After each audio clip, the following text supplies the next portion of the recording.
जय Hind everyone. Army exam के लिए हमारा जीके का प्रैक्टिस सेट नंबर 8 रहने वाला है। जितने भी लोग इस साल 2025 में अग्निवीर, जीडी, ट्रेड वन और डब्ल्यूएमपी का पेपर देने वाले, तो ये क्लास इंपॉर्टेंट रहने वाली। इस क्लास में आर्मी एग्जाम के लिए जीके के मोस्ट इंपॉर्टेंट 20 प्रश्न करने वाले हैं और आप लोगों को कोशिश करना है कि 15 प्रश्न का आपको बिल्कुल सही जवाब देना है। जितने भी लोगों के 15 प्रश्न सही होंगे तो उन लोगों की तैयारी बहुत अच्छी चल रही है। आपको मैं उन्हीं टॉपिक से प्रश्न करा रहा हूँ जिस टॉपिक से आर्मी के पेपर में प्रश्न पूछे जाते हैं। बिल्कुल आपको एग्जाम जैसे ही प्रश्न देखने को मिलेंगे तो आप लोग क्लास में शुरू से लास्ट तक जरूर बने रहें और क्लास समाप्त होने के बाद अपना स्कोर ईमानदारी पूर्वक कमेंट करके जरूर बताना है।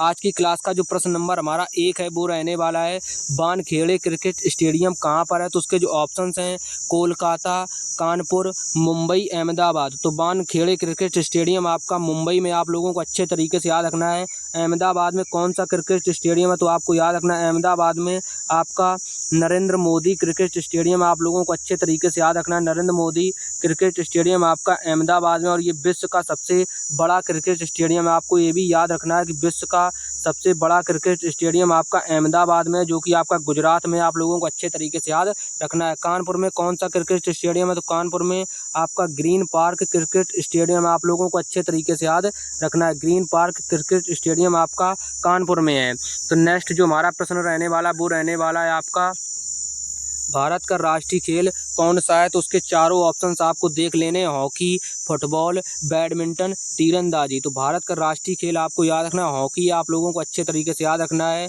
और फुटबॉल कहाँ का राष्ट्रीय खेल है? तो फुटबॉल आपका फ्रांस का राष्ट्रीय खेल है, आप लोगों को अच्छे तरीके से याद रखना है।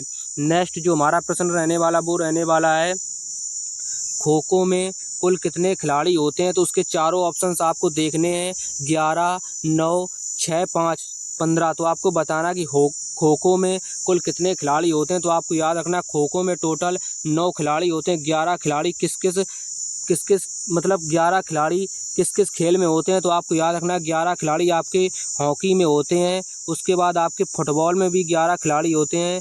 फुटबॉल में भी आपके 11 खिलाड़ी होते हैं, आप लोगों को अच्छे तरीके से याद रखना है। आपका यहाँ से पेपर में प्रश्न बन सकता है। तो फुटबॉल में भी आपके टोटल 11 खिलाड़ी होते हैं फुटबॉल में। उसके बाद आपके क्रिकेट में भी 11 खिलाड़ी होते हैं, तो आप लोगों को अच्छे तरीके से याद रखना है।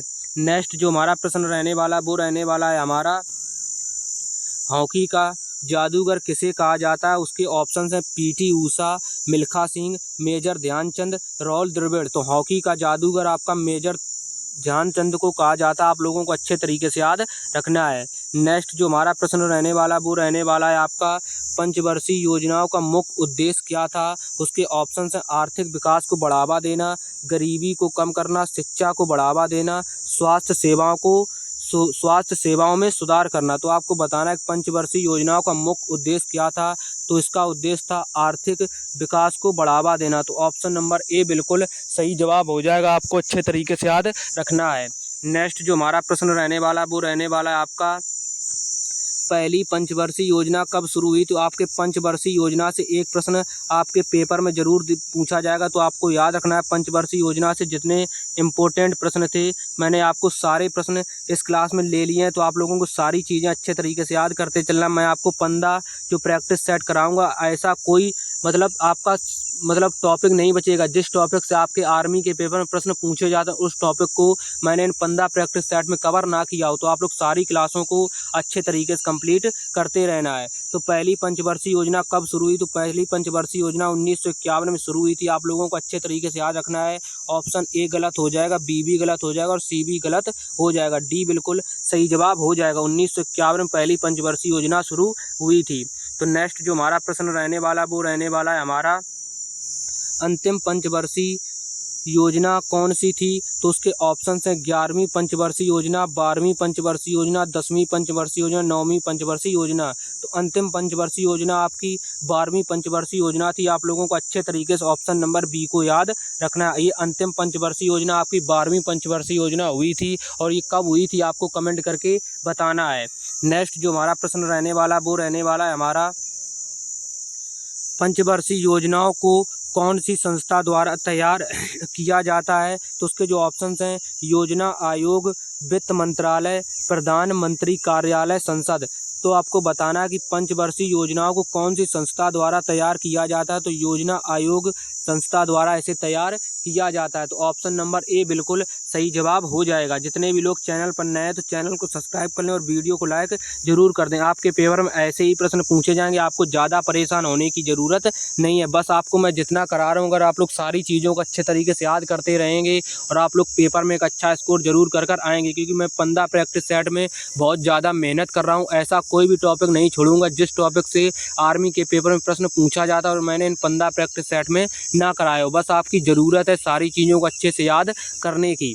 तो नेक्स्ट जो हमारा प्रश्न रहने वाला वो है, कौन सी पंचवर्षीय योजना में भारी उद्योगों की स्थापना पर विशेष ध्यान दिया जाता है? तो उसके जो ऑप्शन हैं, पहली पंचवर्षीय योजना, दूसरी पंचवर्षीय योजना, तीसरी पंचवर्षीय योजना, चौथी पंचवर्षीय योजना। तो इस प्रश्न का सही जवाब आपको याद रखना है, दूसरी पंचवर्षीय योजना बिल्कुल सही जवाब हो जाएगा। नेक्स्ट जो हमारा प्रश्न रहने वाला, इस क्लास का पूरा PDF हमारे टेलीग्राम चैनल पर मिल जाएगा, तो आप लोग टेलीग्राम चैनल पर जरूर जुड़ जाना। नेक्स्ट जो हमारा प्रश्न है वो है, चिनाब पुल कितने किलोमीटर प्रति घंटा की हवा स्पीड को झेल सकता है? उसके चारों ऑप्शंस आपको देखकर इसका बिल्कुल सही जवाब बताना है कि इसका सही जवाब क्या होगा, आपको बताना है। तो आपके पेपर में जिस टाइप के प्रश्न पूछे जाते हैं मैं आपको सारी चीज़ें इस क्लास में करा रहा हूँ। बस आपको ज़रूरत है सारी चीज़ों को अच्छे तरीके से याद करने की। तो इस प्रश्न का जो सही जवाब होगा वो आपका ऑप्शन नंबर ए बिल्कुल सही जवाब हो जाएगा, कि इस प्रश्न का सही जवाब 266 किलोमीटर प्रति घंटा बिल्कुल सही जवाब हो जाएगा। नेक्स्ट जो हमारा प्रश्न रहने वाला वो है आपका, चिनाब ब्रिज का मुख्य आर्च की लंबाई कितनी है? तो उसके जो चारों ऑप्शंस आपको देखकर राइट जवाब बताना है, कि इस प्रश्न का सही जवाब आपको हो जाए 467 मीटर। तो आप लोगों को अच्छे तरीके से इस प्रश्न का आंसर याद रखना है। नेक्स्ट जो हमारा प्रश्न रहने वाला है वो रहने वाला है, किस संगठन ने भारतीय रेलवे के साथ मिलकर चिनाब पुल को विस्फोट विरोधी बनाने का कार्य किया? तो उसके चारों ऑप्शंस आपको देखकर राइट आंसर याद रखना, DRDO ने। तो DRDO का जो फुल फॉर्म होता है आपको कमेंट करके बताना कि DRDO का फुल फॉर्म क्या होता है।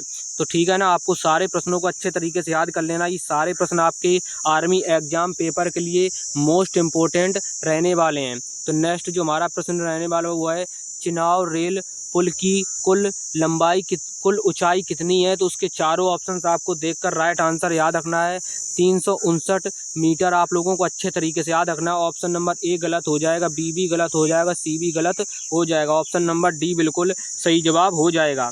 नेक्स्ट जो हमारा प्रश्न रहने वाला वो रहने वाला है, चिनाब पुल को किस भारतीय रेलवे जोन ने बनाया? तो उसके चारों ऑप्शंस आपको देखकर, उसके ऑप्शंस हैं पूर्वोत्तर रेलवे, दक्षिण रेलवे, कोंकण रेलवे, उत्तर रेलवे। तो आपको इसके चारों ऑप्शंस देखकर राइट आंसर याद रखना है, कि इस प्रश्न का सही जवाब कोंकण रेलवे बिल्कुल सही जवाब हो जाएगा। ए गलत हो जाएगा, बी भी गलत हो जाएगा, डी भी गलत हो जाए, सी नंबर ऑप्शन बिल्कुल सही जवाब हो जाएगा। आपके पेपर में यहाँ से प्रश्न बन सकते हैं, इसलिए मैंने सारी चीज़ों को अच्छे तरीके से कवर किया है। बस आपको सारी चीज़ें अच्छे तरीके से याद रखना है। ये प्रश्न आपको अब पूरा दिखाई दे रहा होगा, इसको मैं थोड़ा सा छोटा कर लेता हूँ, क्योंकि ये प्रश्न थोड़ा सा बड़ा और ये अच्छा प्रश्न है। आपके नोबेल पुरस्कार से यहाँ से प्रश्न बन सकता है, इसलिए आपको सारी चीज़ें अच्छे तरीके से याद रखनी है। वो है, नोबेल पुरस्कार किस क्षेत्र में दिया जाता है? उसके चारों ऑप्शन देखकर राइट आंसर आपको याद रखना है। नोबेल पुरस्कार आपका जो दिया जाता है वो आपको याद रखना है, ये साहित्य के क्षेत्र में दिया जाता है, शांति के क्षेत्र में, भौतिकी, रासायनिक विज्ञान और चिकित्सा और अर्थशास्त्र के क्षेत्र में आपका नोबेल पुरस्कार दिया जाता है। तो आपका बी नंबर गलत हो जाएगा, सी भी गलत हो जाएगा, डी भी गलत हो जाएगा। आपको ऑप्शन नंबर ए बिल्कुल अच्छे तरीके से याद रखना है, कि नोबेल पुरस्कार आपका साहित्य के क्षेत्र में दिया जाता है, शांति के और भौतिकी के, रासायनिक और विज्ञान, चिकित्सा और अर्थशास्त्र के क्षेत्र में दिया जाता है। तो नेक्स्ट जो हमारा प्रश्न रहने वाला आपके पेपर में जहाँ से प्रश्न बन सकते हैं, मैंने सारे प्रश्नों को लिया है। बस आपको ज़रूरत है अच्छे तरीके से सारी चीज़ों को याद करने की। तो नेक्स्ट जो हमारा प्रश्न रहने वाला वो, ऑस्कर पुरस्कार किस क्षेत्र में दिया जाता है? तो उसके जो ऑप्शन हैं, फिल्म और सिनेमा, थिएटर और नृत्य, संगीत और कला, साहित्य और पत्रकारिता। तो आपको बताना कि ऑस्कर पुरस्कार किस क्षेत्र में दिया जाता है। तो पुरस्कार से संबंधित आपके पेपर में प्रश्न हर वर्ष पूछे ही जाएंगे। जितने भी इम्पोर्टेंट प्रश्न थे पुरस्कार से संबंधित मैंने सारे प्रश्न ले लिए हैं। बस आपको ज़रूरत है अच्छे तरीके से सारी चीज़ों को याद करने की। तो ऑस्कर पुरस्कार आप लोगों का फिल्म और सिनेमा के क्षेत्र में दिया जाता है। तो ऑप्शन नंबर ए बिल्कुल सही जवाब हो जाएगा। नेक्स्ट जो हमारा प्रश्न रहने वाला है वो है ग्रैमी पुरस्कार किस क्षेत्र में दिया जाता है। उसके ऑप्शंस हैं फिल्म और सिनेमा, थिएटर और नृत्य, साहित्य और पत्रकारिता, संगीत। तो आपको बताना है ग्रैमी पुरस्कार किस क्षेत्र में दिया जाता है। ग्रैमी पुरस्कार आपका संगीत के क्षेत्र में दिया जाता है। आप लोगों को अच्छे तरीके से याद रखना है। नेक्स्ट जो हमारा प्रश्न रहने वाला वो रहने वाला है अर्जुन पुरस्कार किस क्षेत्र में दिया जाता है। यहाँ से आपके पेपर में एक प्रश्न 100% बनेगा। आप लोगों को जितने मैं प्रश्न करा रहा हूँ सारे प्रश्न आपको अच्छे तरीके से याद कर लेने हैं। तो आपको बताना है अर्जुन पुरस्कार किस क्षेत्र में दिया जाता है। खेल, साहित्य और कला, विज्ञान और प्रौद्योगिकी, सामाजिक सेवा। तो अर्जुन पुरस्कार किस क्षेत्र में दिया जाता है। सही जवाब हो जाएगा ए, खेल के क्षेत्र में अर्जुन पुरस्कार दिया जाता है। नेक्स्ट जो हमारा प्रश्न रहने वाला वो है प्रश्न नंबर 19 वो है दादा साहब फाल्के पुरस्कार किस क्षेत्र में दिया जाता है। उसके चारों ऑप्शंस देखकर राइट आंसर बताना है कि दादा साहब फाल्के पुरस्कार किस क्षेत्र में दिया जाता है। तो साहित्य के क्षेत्र में नहीं दिया जाता है, संगीत के क्षेत्र में भी आपका दादा साहब फाल्के पुरस्कार नहीं दिया जाता है, फिल्म के क्षेत्र में भी नहीं दिया जाता, ये दिया जाता है थिएटर के क्षेत्र में दादा साहब फाल्के पुरस्कार दिया जाता है। नेक्स्ट जो हमारा प्रश्न रहने वाला और आज की क्लास का लास्ट प्रश्न है। आपको इस क्लास में टोटल जीके के 20 प्रश्न कराए हैं। तो आपको अच्छे तरीके से अपना स्कोर कमेंट करके ज़रूर बताना है। आज की क्लास का लास्ट प्रश्न है टेनिस में एकल मैच में कितने खिलाड़ी होते हैं। तो उसके चारों ऑप्शंस देखकर राइट जवाब आपको बताना है कि टेनिस में एकल मैच में कितने खिलाड़ी होते हैं। तो सही जवाब हो जाएगा इसमें 2 खिलाड़ी होते हैं। तो ऑप्शन नंबर बी बिल्कुल सही जवाब हो जाएगा। आप लोगों को अच्छे तरीके से याद रखना है। आप लोगों को इस प्रश्न का आंसर कमेंट करके बताना है कमेंट में कि वॉलीबॉल टीम में कितने खिलाड़ी